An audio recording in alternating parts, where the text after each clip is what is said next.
Assalamualaikum warahmatullahi wabarakatuh teman-teman.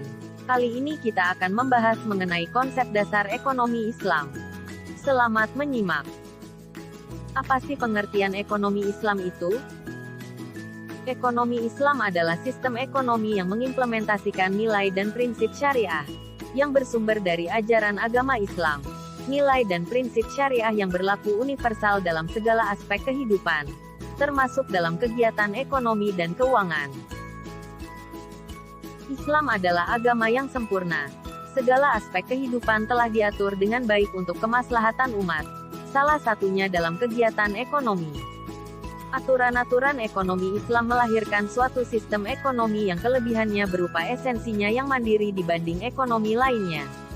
Sistem ekonomi Islam mempunyai keunggulan sebagai suatu sistem ekonomi yang dijamin dengan hukum-hukum agama yang diwujudkan dalam aturan halal dan haram. Prinsip-prinsip ekonomi Islam yang menjadi landasan dan dasar pengembangan ekonomi Islam, terdiri dari 5 nilai universal. 1. Tauhid atau keesaan Allah. Tauhid merupakan fondasi fundamental ajaran Islam, bahwa tauhid itu yang membentuk 3 asas pokok filsafat ekonomi Islam, yaitu: pertama, dunia dengan segala isinya adalah milik Allah Subhanahu wa Ta'ala dan berjalan menurut kehendaknya. Kedua, Allah adalah pencipta semua makhluk dan semua makhluk tunduk kepadanya. Ketiga, secara horizontal iman kepada hari akhir akan mempengaruhi perilaku manusia dalam aktivitas ekonomi. 2. Adil atau keadilan. Allah adalah sang pencipta seluruh yang ada di muka bumi ini. Dan, adil atau keadilan merupakan salah satu sifatnya. Allah memerintah kepada manusia agar dapat berlaku adil dalam segala hal, terutama kepada mereka yang sedang diamanahi kekuasaan, dan mereka yang senantiasa berhubungan dengan transaksional bermuamalah atau berniaga. 3. Nubuwah atau kenabian. Manusia tidak akan dibiarkan semena-mena hidup di dunia ini tanpa mendapat petunjuk dan bimbingan.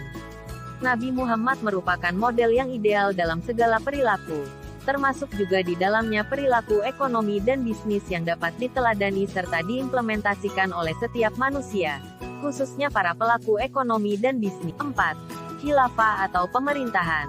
Konsep khilafah ini melandasi prinsip kehidupan kolektif manusia atau hablum minanas dalam Islam. Fungsi utamanya adalah untuk menjaga keteraturan interaksi atau muamalah antar pelaku ekonomi dan bisnis, agar dapat meminimalisir kekacauan, persengketaan, dan keributan dalam aktivitas manusia. 5. Ma'at atau hasil. Pada dasarnya manusia diciptakan di dunia ini untuk berjuang. Dunia merupakan tempat bagi manusia untuk mencari bekal dengan bekerja, beraktivitas, dan beramal soleh.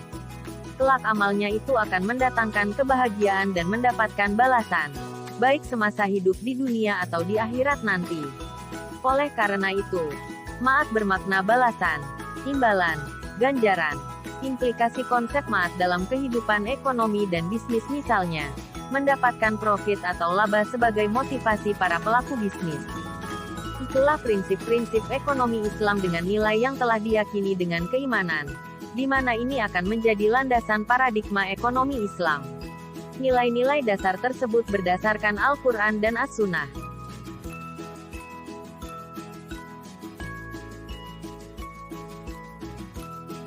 Lalu apa ya perbedaan ekonomi Islam dan ekonomi konvensional? Ekonomi Islam dengan ekonomi konvensional tentu saja berbeda. Tidak hanya berbeda secara aturan mainnya saja, tetapi banyak hal. Apa saja sih perbedaannya? Pertama, dilihat dari sumbernya. Ekonomi Islam bersumber pada norma dan aturan yang mengacu pada syariat yaitu Al-Quran dan As-Sunnah. Sedangkan ekonomi konvensional mengacu pada akal dan keyakinan masing-masing. Kedua, tujuannya. Ekonomi Islam bertujuan untuk mencapai falah di dunia akhirat dan mencapai kesejahteraan umat. Sedangkan ekonomi konvensional semata-mata hanya mencapai kesejahteraan duniawi dan individu.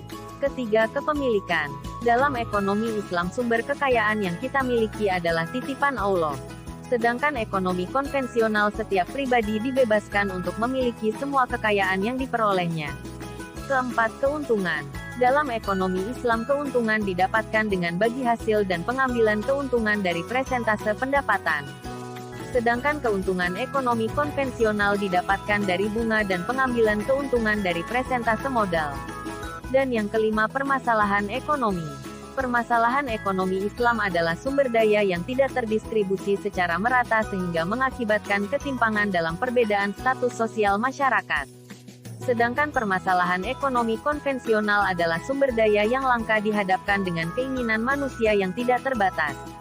Nah, itulah beberapa perbedaan antara ekonomi Islam dan ekonomi konvensional. Sudah sangat jelas bukan? Sekian dari saya, semoga bermanfaat. Terima kasih teman-teman. Saya pamit. Wassalamualaikum warahmatullahi wabarakatuh.